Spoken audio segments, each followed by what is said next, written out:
Hi everyone, welcome to this channel.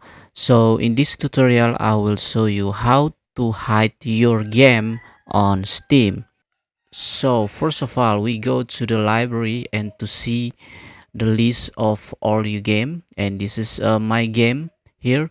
And if I want to hide one of this game, just right click on the game, go to manage, and you can see here the option to hide this game.